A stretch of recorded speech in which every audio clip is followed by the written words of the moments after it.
벌써 여름 끝자락에 이렇게 와 있습니다. 예전에 우리 여름 하게 되면 가장 먼저 떠오르는 보양식은 게였을 것입니다. 전에는 게고기를 참 많이 먹었었죠. 근데 요즘에는 이제 이 사회적인 풍토가 이 게를 많이 먹기보다는 같이 반려 이렇게 동물로 살아가는 그런 이제 풍토 문화 가운데 이 게고기를 대놓고 파는 곳은 아마 거의 찾아보기 어려울 것 같습니다. 그런 가운데 여름철에 사람들이 가장 많이 찾는 이 보양식은 닭입니다. 7월 한 달 동안 우리나라 국민들이 먹은 닭이요 1억 마리가 넘습니다. 8월까지 합치면요 약 2억 마리 닭을요 여러분이 드셨습니다.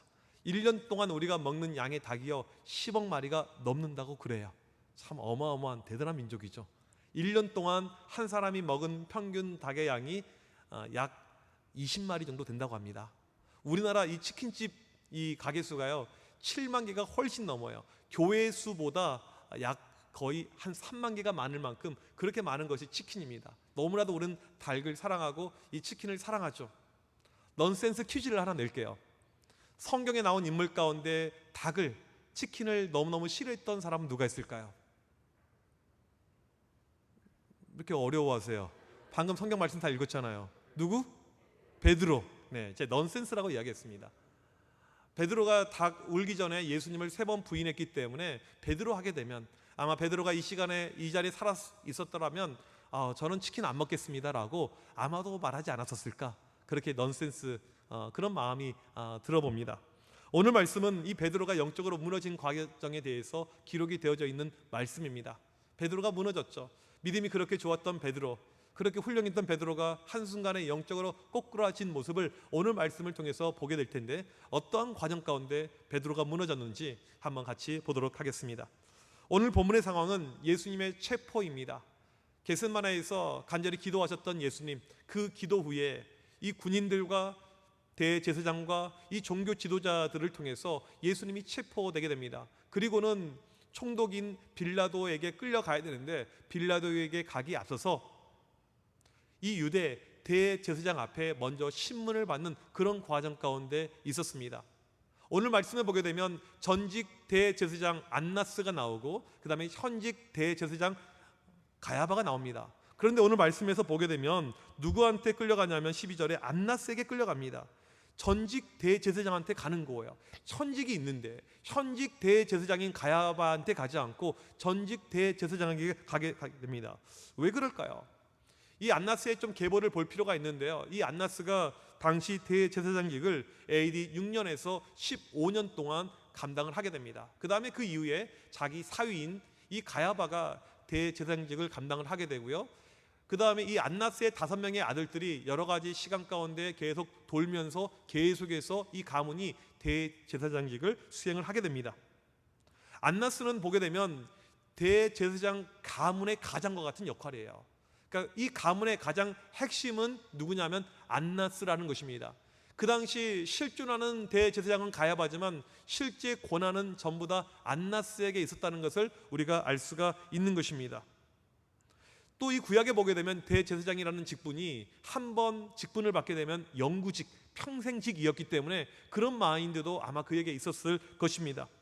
지금 현직 대제사장보다 훨씬 더 권위가 있고 힘이 있고 그 다음에 사람들에게 어떤 인지도가 높은 역할 감당했던 사람이 바로 안나스였기 때문에 안나스에게 먼저 가서 신문을 받게 됩니다.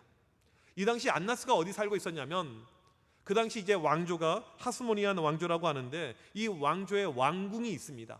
왕궁의 한쪽의 건물에는 가야바의 건물이 있고 한쪽에는 안나스의 건물이 있고 중앙에 같이 공유하는 이 뜰이 있는데 그곳으로 이제 예수님이 끌려간 것입니다.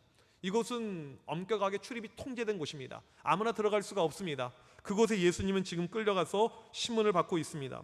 오늘 말씀을 보니까 시몬 베드로와 다른 제자가 겟세마네로부터 따라온 정황이 나오고 있는데 오늘 말씀을 보게 되면 다른 제자라는 말이 15절 16절에 등장을 하고 있는데 이 제자는 누구일까? 베드로도 있었고 다른 제자가 한 명 더 등장합니다. 학자들은 이 제자가 바로 이 성경의 기록자인 요한이라고 이야기를 하고 있습니다. 이 요한과 베드로가 함께 안나스의 집까지 온 것입니다. 이 요한이요 매우 특별했던 사람입니다. 사회적으로 유력했던 가문의 자녀였고 그 당시에 엄청난 파워를 유지했던 그런 권력가의 가문의 아들이라고 이야기를 합니다. 마가복음 1장 20절에 보게 되면 아버지 세베대가 나오는데 집안에 많은 종들이 있었습니다. 나중에 이 요한의 어머니가 예수님께 청탁을 하게 됩니다. 요즘으로 말하면 말 그대로 부정청탁이죠. 청탁은 누가 합니까? 사회적으로 파워가 있는 사람, 치맛바람을 일으킬 수 있는 권리, 권세, 그 어떤 능력이 있는 이 환경이었다는 것입니다. 이게 요한의 가문의 가정의 모습이었습니다. 오늘 말씀에 보게 되면 이 안나스 집에 들어올 때 요한은 프리패스입니다. 그냥 들어와요. 학자들이 이야기할 때 이 요한은 대제사장 가문의 사람이었을 것이다 라고 그렇게 이야기를 합니다. 16절에 보게 되면 요한이 경비에게 말해준 다음에 베드로는 나중에 들어오고 요한은 먼저 들어갑니다. 이게 요한의 위치이고 파워였다는 것입니다. 오늘 말씀에 요한은요 여기까지만 등장하게 되고 그 다음부터는 베드로가 쭉 나오게 되는데, 지금 성경을 기록하고 있는 사람은 누구냐면 요한입니다.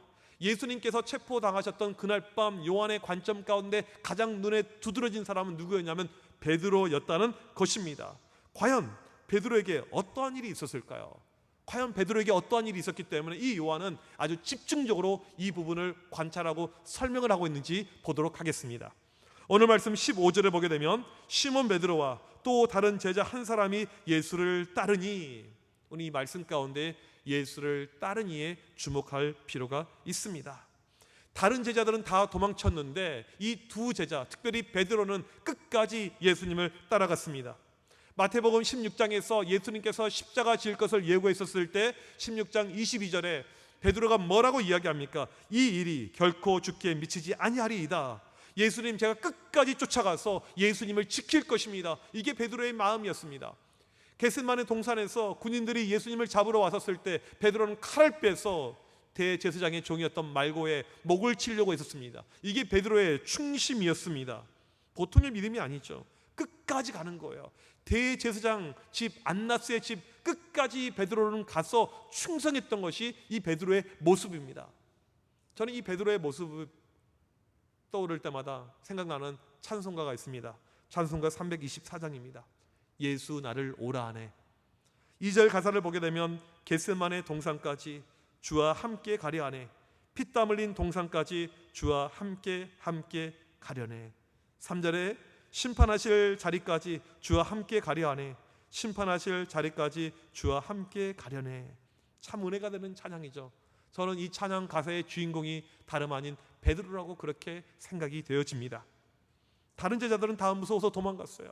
로마 군인 600명, 칼과 창을 가지고 무장한 그 군인들의 모습을 보자마자 모두가 도망갔지만 베드로는 그러지 않았습니다. 끝까지 갔어요. 여러분은 어떻습니까? 이 상황이라면 어떻게 반응하시겠어요? 끝까지 가겠습니까? 아니면 도망치겠습니까? 끝까지 함께하는 것이요 쉬운 일이 아닙니다. 베드로는 마지막 그 순간까지 함께했습니다.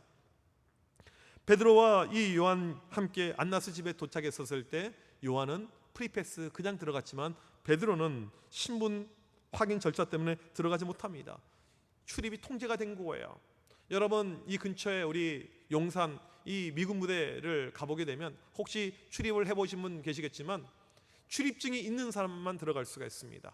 거기서 안에서 일하시는 우리 한국 분들 언제든지 출입증 하나로 프리패스 왔다 갔다 할 수가 있어요. 그럼 저는요, 저는 청암교회 목사입니다. 들어가게 해주세요. 못 들어가요. 못 들어갑니다. 아무나 들어갈 수가 없는 것이죠. 여러분 이렇게 출입이 통제된 곳, 삼엄한 경비가 있는 곳이 안나스의 집이었습니다.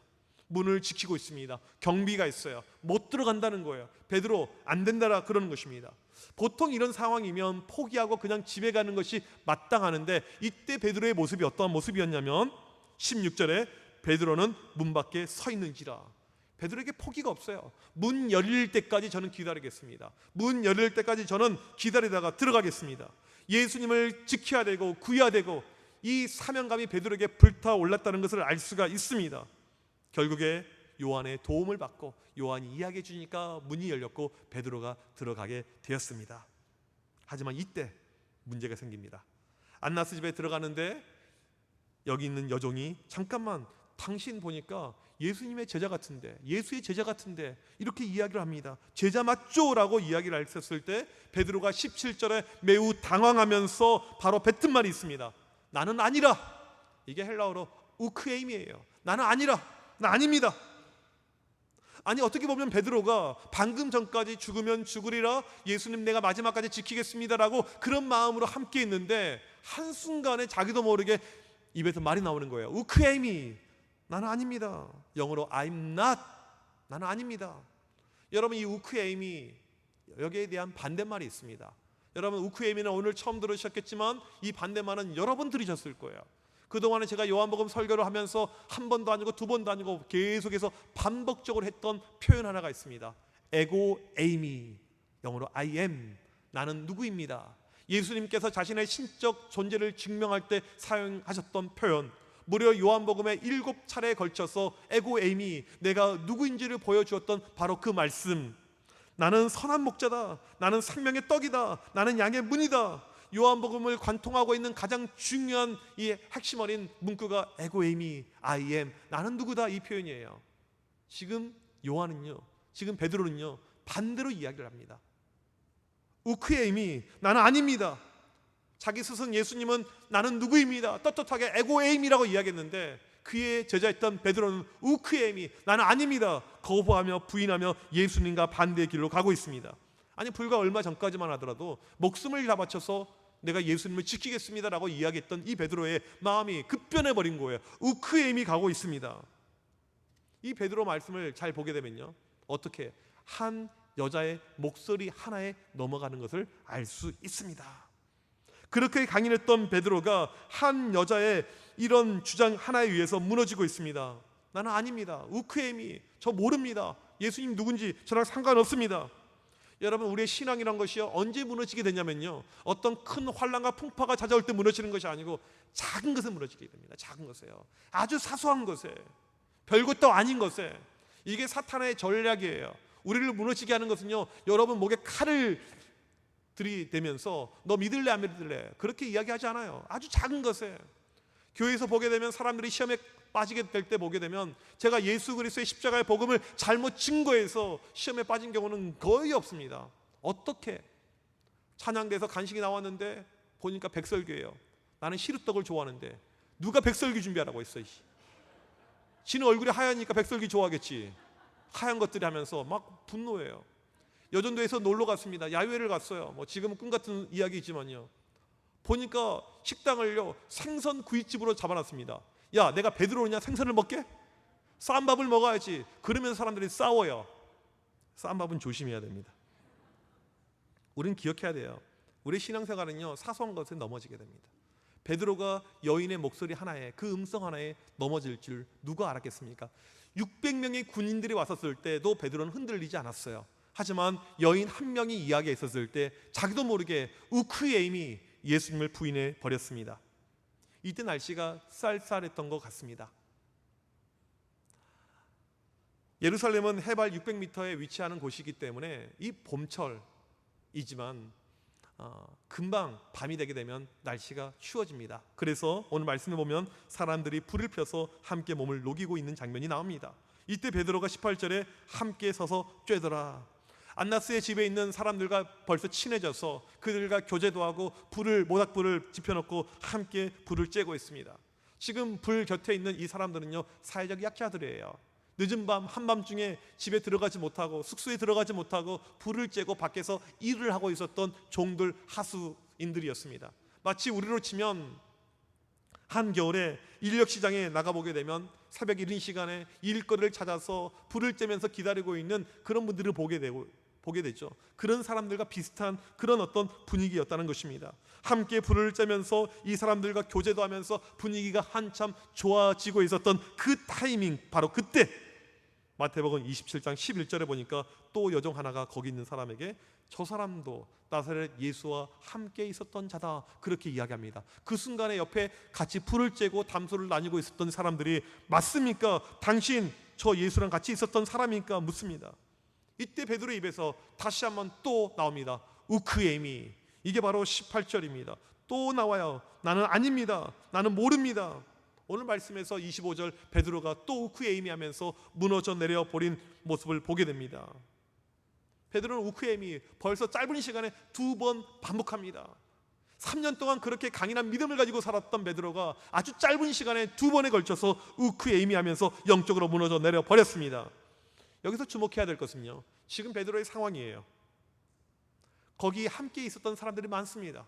함께 있었던 사람들이 많아요. 많은 사람들과 함께 있었던 그 자리에서 예수님을 부인하고 있다는 것입니다.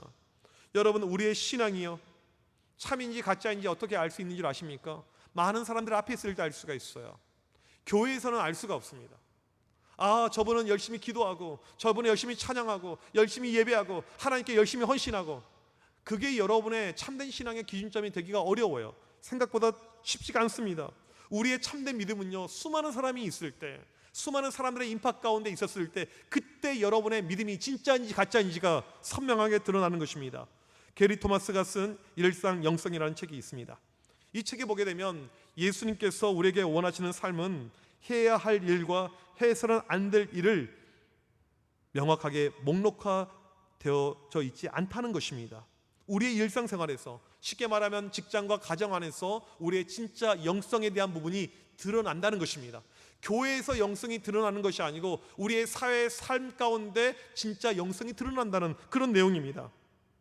간략한 한 가지 예를 들자면, 제가 약 20년 전에 학생들과 함께 중국에 갔어요. 중국에 갔다가 이제 일정이 끝나고 한국으로 들어오는 이런 편이었는데, 공항에 갔더니 비행기가 안 뜨는 거예요. 이제 중국 비행기가 많이 그런 경우가 있다고 하더라고요. 비행기가 안 떠요. 1시간, 2시간, 3시간 어떠한 노티스도 주지 않고 비행기가 뜨지 않습니다. 이제 화가 밀려오죠. 빨리 가야 되는데. 저는 애들하고 그냥 한쪽에서 놀고 있었는데, 보니까 다른 한쪽에서 교회에서 단체로 온 것 같은데 실랑이를 벌리는데 나중에는 육두문자를 쓰면서 그 공항 직원들과 싸우고 있더라고요. 제가 그 모습을 보면서 너무너무 부끄러웠고, 이 아이들에게 참 이 모습을 더 이상 보여주기가 싫었던 그 모습이 아직도 기억에 남습니다. 여러분, 우리의 영성은요, 바로 이런 힘든 상황, 어려운 상황, 내가 어떻게 하면 좋을까 갈등하고 있는 그 순간, 바로 그때 드러난다는 것입니다. 차 운전을 하는데 앞차가 갑자기 끼어듭니다. 앞차가 갑자기 급정거를 하게 됩니다. 그 순간에 여러분의 참된 영성이 실제로 드러날 수가 있다는 것입니다. 나는 과연 직장에서 사람들과 함께 있을 때, 주변 사람들과 내가 많은 무리와 함께 있을 때 나는 예수 그리스도를 드러내고 있는가, 아니면 감추고 있는가? 나는 에고 에이미 하고 있는가, 아니면 우크 에이미 하고 있는가? 이게 여러분의 참된 믿음이 될 수가 있습니다. 나도 모르게 베드로처럼 우크 에이미 하고 있는가? 우리 자신의 모습을 우리는 돌이켜볼 필요가 있습니다. 두 번째로, 베드로의 이 부인이 지난 지 얼마 되지 않아서 대제사장의 종 한 명이 등장하더니 이 사람이 이렇게 이야기하는 거예요. 아까 얼마 전에 그 산속에서 나도 있었는데 그때 나는 저 베드로를 보았다, 그렇게 이야기하는 거예요. 저 베드로가 이 칼을 들고 이 종 말고에 귀를 칠 때 내가 그때 그거를 보았다. 아주 뚜렷한 증인이 등장한 것입니다. 이 사람은 누구였냐면 그 칼에 맞았던, 몸에 상처를 입었던 그 사람의 친척이었습니다. 강력한 증인인 것입니다. 마태복음 26장 13절에 보게 되면 베드로가 모른다고 잡아떼자 이 사람이 또 다른 증거를 대는데 바로 말소리 억양이었습니다. 이 사람 사투리 쓰는데요, 갈릴리 사람, 갈릴리 사투리 쓰고 있는데 이거예요. 이래서 사투리가 문제예요. 우리도 보게 되면 우리 김혜선 전사님 이 사투리가 이렇게 있습니다. 보면 이제 우리 집사님들 그냥 알아요. 권사님들, 전사님 사투리 쓰네요, 나랑 고향이 같네요. 이제 오히려 좋아하십니다. 저번에도 작년에 이제 우리 수련회 때 강사분들이 오셨는데 공교롭게도 다들 이 경상도 분들이었어요. 우리 성령한 장로님이 이분들이 표준어를 쓴다고 너무너무 좋아하는 거예요. 귀에 쏙쏙 들어온다고요. 이번에도 공교롭게도 강사분들이 전부 다 부산 분들입니다. 또 이제 어떤 분들이 저한테 따질 거예요. 왜 목사님은 맨날 경상도 분들만 강사로 모시냐고. 설교를 잘하는데 어쩔 수가 없죠. 지역이 뭐가 중요합니까? 말투가 나오게 되면 그 사람의 출신이 드러나게 됩니다. 베드로가 어떻게 할 수가 없어요. 갈릴리 사투리가 나오기 시작합니다. 저 사람 말투를 보라고, 저거 예수랑 함께 있었던 사람이라고. 이때 베드로가 예수님을 모른다고 잡아뗍니다. 오늘 말씀에 세 번째로 우크에미가 나오진 않아요. 그냥 요한은 부인했다라고만 이야기를 하고 있는데, 마태복음에 보게 되면 지금 베드로의 예수님을 향한 부인은요, 전에 있던 우크에미랑 비교도 안 될 만큼 어마어마한 부인을 하고 있습니다. 거의 발악의 수준이에요. 예수님을 모른다고 저주하고 맹세까지 하게 됩니다. 이게 무슨 말이냐면, 지금 내가 하는 말이 거짓이면 하나님께서 나를 저주할 것이다 라고 그렇게 베드로가 이야기를 하고 있습니다. 강력하게 예수님을 부인하고 있습니다. 아주 강력하게 부인했어요. 바로 그 순간에 닭이 꼿꼿해 가면서 울게 됩니다. 예수님께서 마태복음 26장 34절에서 베드로가 닭이 울기 전에 네가 나를 3번 부인할 것이다 했는데 그게 이루어지고 있는 것입니다.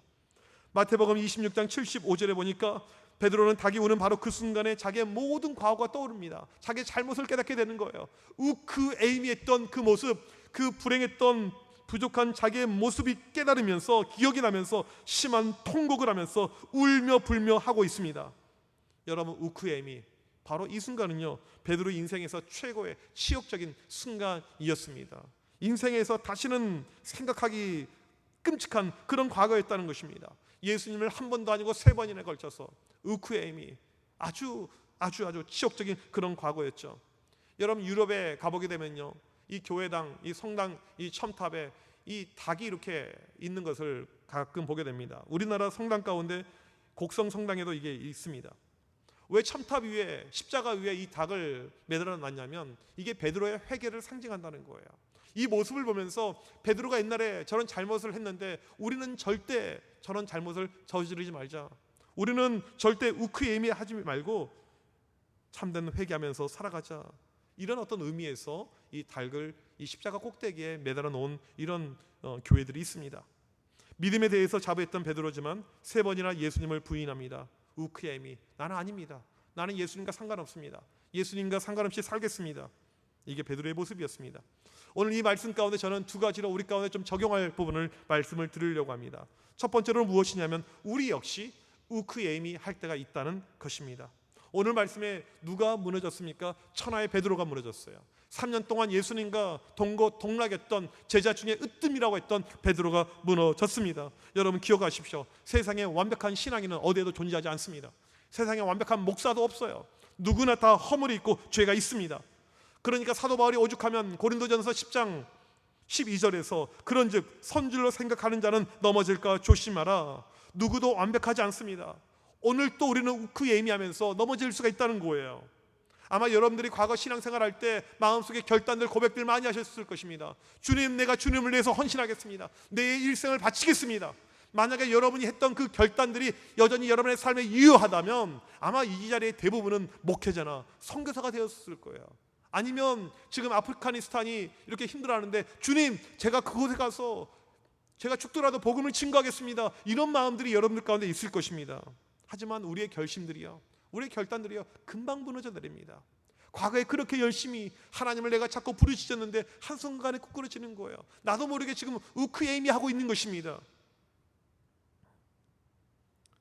젊었었을 때, 그렇게 뜨거웠었을 때 그런 마음이 있었는데 그 열정이 어디 갔는지 모르겠습니다. 이런 분들도 계실 것입니다. 어떻게 보면 지금 요즘에 우리의 삶도, 여러분의 삶도 우크에이미, 그냥 주님 없이, 주님과 상관없이 살고 있을 수도 있을 것입니다. 우리가 기억해야 될 것은 누구나 넘어질 수 있다는 것입니다. 그런 강력한 신앙의 고백, 믿음의 고백을 하다가 한순간에 나도 모르게 우크에이미하면서 영적으로 다운되고 좌절과 절망 가운데 누구든지 갈 수 있다는 사실을 우리는 기억해야 됩니다. 그러면서 오늘 말씀 2번째로 우리가 기억해야 될 것은 무엇이냐면 베드로의 인생의 결론은 우크에이미가 아니었다는 것입니다. 우리 신앙에서 가장 중요한 것은 결론이에요. 결말입니다. 우리는 마지막까지 최후 승리를 얻으면서 나아가야 됩니다. 베드로가 3번이나 예수님을 부인하면서 모욕과 수모를 경험했지만 베드로의 끝은 이것이 아니었습니다. 다른 사람도 아닌 베드로 같은 위인이 예수님을 부인했잖아요. 분명히 주님께서 마태복음 10장 31절 32절에서 뭐라고 이야기했냐면 너희가 사람 앞에서 나를 부인하게 되면 나도 너희를 하나님 아버지 앞에서 부인할 것이고 너희가 사람들 앞에서 나를 인정하면 나도 하나님 앞에서 너희를 인정할 것이다, 그렇게 이야기를 했어요. 그런 말씀이라면 이 베드로는 영원토록 하나님하고 거리가 멀어져야 됩니다. 영원토록 끝장이 나야 돼요. 하지만 우크에이미에 있던 이 베드로 어떻게 됩니까? 부활하신 예수님께서 찾아가십니다. 찾아가요. 부활하신 예수님께서 가장 먼저 찾았던 사람은요 우크에이미하면서 예수님 가슴을 갈기갈기 찢었던 이 베드로를 찾아가십니다. 그리고 다시 그를 안으시고 세워주십니다. 과거를 묻지 않으세요. 우리 예수님의 특징은요 여러분의 과거를 묻지 않으십니다. 여러분이 어떠한 죄를 지었든지 어떠한 상처와 아픔 가운데 있었는지 예수 안에서 해결이 되었을 때요, 그것을 다시 묻지 않으세요. 그냥 안아주십니다. 결국 이 베드로가 회복이 되고요, 일어서게 되고요, 베드로를 통해서 교회가 만들어지게 되고요, 이 땅에 놀라운 부흥의 역사가 임하게 된 것입니다. 우리는 누구나 넘어질 수 있어요. 누구나 좌절할 수 있습니다. 우크엠이 입술을 통해서 나도 모르게 나올 수가 있습니다. 하지만 그게 절대 끝이 아닙니다. 주님의 사랑은요 여전히 유효해요. 주님의 놀라운 그 품은요 여전히 유효합니다. 그의 백성을 찾아가세요. 지금 이 순간이 바로 그 순간일 줄 저는 믿습니다. 우리에게 주님께서는 끊임없이 손짓해요. 너 과거에 그랬었지, 너 영적으로 무너졌지, 하지만 괜찮아, 내가 널 안아줄게. 우리를 품고 있습니다. 여러분의 최근 영적인 상태가 우크예미였다면 괜찮습니다. 베드로 역시 우크예미, 예수님을 부인하고 그가 거절했었지만 다시 한번 주님께서는 마지막에 그를 품어주셨고 베드로를 세워주셨습니다.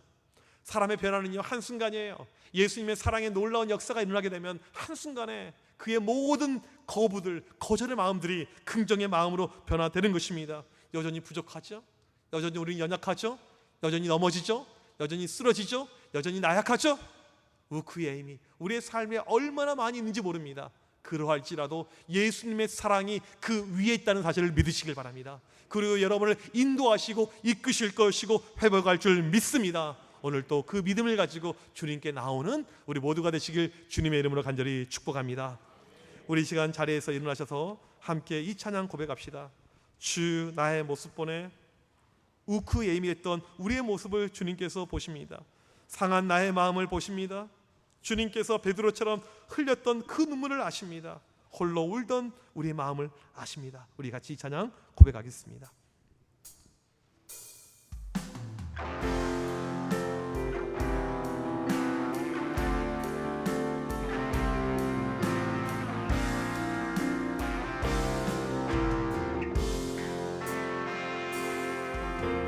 주 나의 모습 보내. 상한 나의 마음 보시네. 상한 나의 마음 보시네. 주님 나의 눈물 나시네. 주 나의 눈물 안에 홀로 울던 맘 하시네.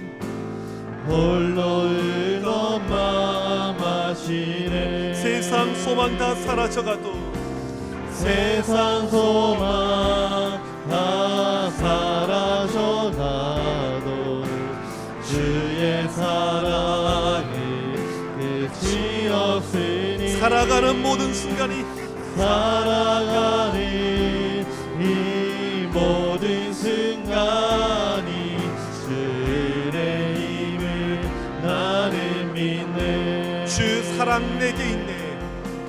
주 사랑 내게 있네. 주님의 사랑이 날 채우십니다. 그 사랑이 날 채우네. 주 은혜 내게 있네. 주 은혜 내게 있네. 그 은혜로 날 세우네. 은혜로 날 세우네. 세상 소망 다 사라져가도 세상 소망 다 사라져가도 주의 사랑은 끝이 없으니 살아가는 모든 순간 살아가는 이 모든 순간이 그 은혜의 힘을 나는 믿네. 약할 때 강함 되시네. 약할 때 강함 되시네. 나의 보배가 되신 주 나의 모든 주 안에 있는 보물을 주 안에 있는 보물을 나는 포기할 수 없네. 주 나의 모든 예수 어린 양 어린 양 존귀하리니. 예수 어린 양 예수 어린 양 하니를 십자가 죄 사하셨네. 십자가 죄 사하셨네. 주님의 이름 찬양해. 주 나의 몸을 쓰러진 나를 세우고 쓰러진 나를 세우고 나의 빈잔을 채우네. 주 나의 몸을 우리 시간 두 손 들고 예수 어린 양 예수 어린 양 존귀하니를 예수 어린 양 예수 어린 양 존귀하니 예수 어린 양 예수 어린 양 존귀하니를 예수 어린 양 예수 어린 양 존귀하니를. 우리 이 시간 합심하여 기도할 때 우리의 신앙 가운데 우리의 믿음 가운데 무너질 때 넘어질 때 얼마나 많이 있습니까? 나도 모르게 내 입술을 가지고 주님을 부인하면서 오늘 말씀 베드로처럼 우크에미 이게 우리의 삶이고 우리의 실존이죠. 이 시간 우리 간절히 기도할 때 우크에미했던 주님을 부인했던 베드로를 찾아와 주셔서 쓰러졌던 그를 회복시켜 주시고 그를 통해서 일하셨던 그 주님 오늘 나에게 찾아와 주시옵소서. 내 마음이 내 믿음이 내 모든 신앙이 무너져 있고 정말 힘이 없는 바로 이때 주님의 사랑을 통해서 예수 그리스도 어린 양을 통해서 회복되고 일어나는 놀라운 변화의 역사들 하나님 오늘 이 시간 나에게 임하여 주시옵소서. 나를 붙잡아 주시옵소서. 우리 이 시간 합심하여 간절히 기도하겠습니다. 주님 아버지 이 시간 간절히 기도할 때 부족한 저희들 연약한 저희들 오늘 또 넘어지며 오늘 또 쓰러지며 하나님 아버지 오늘 또 죄로 인해서 잘못으로 인해서 그 애미하며 살아가고 있는 우리의 모습을 보라봅니다. 이 시간 간절히 기도할 때 베드로에게 찾아와 주셔서 그를 회복시켜 주시며 그를 일으켜 세우시며 그를 통해서 일하셨던 주님의 놀라운 능력의 손길을 우리가 바라봅니다. 하나님 아버지 오늘 이 순간 우리에게 찾아와 주시옵소서. 그 애미했던 우리의 모습들 우리의 연약함들 주님의 사랑으로 회복이 되게 하여 주시옵시고 주님의 놀라운 은혜를 말미암아 우리가 오늘 또 변화되고 결단하며 회복되는 놀라운 역사가 나타나게 하여 주시옵소서. 무너져 있는 주의 지체들이 있습니까? 오늘 또 절망과 좌절 가운데 있는 주의 자녀들이 있습니까? 이 시간 주여 찾아와 주시옵소서. 우리의 마음을 붙잡아 주시옵소서. 다시 한번 일어나게 하여 주시옵소서. 다시 한번 세워지게 하여 주시옵소서. 주님의 사랑이 주님의 은혜가 주여 이 시간 사모하는 주의 백성들 가운데 임하게 하여 주시옵소서. 주님의 사랑으로 말미암아 다시 한번 회복되며 예수 그리스도 어린 양 주의 놀라운 그 구속의 피로 말미암아 일어나는 놀라운 역사가 나타나게 하여 주옵소서. 오늘 이 순간 우리에게 회복의 영을 부어주시옵시고 오늘 또 우리 치유의 광선을 부어주시며 주 안에서 믿음 안에서 회복되며 일어나는 주의 모든 백성들 되게 하여 주시옵소서. 성령의 말씀을 통해서 성령의 은혜를 통해서 하나님 위로하시고 만지시고 회복하여서 하나님 주 안에서 믿음 안에서 온전케 되는 놀라운 역사가 나타날 수 있도록 주여 함께하여 주시옵소서.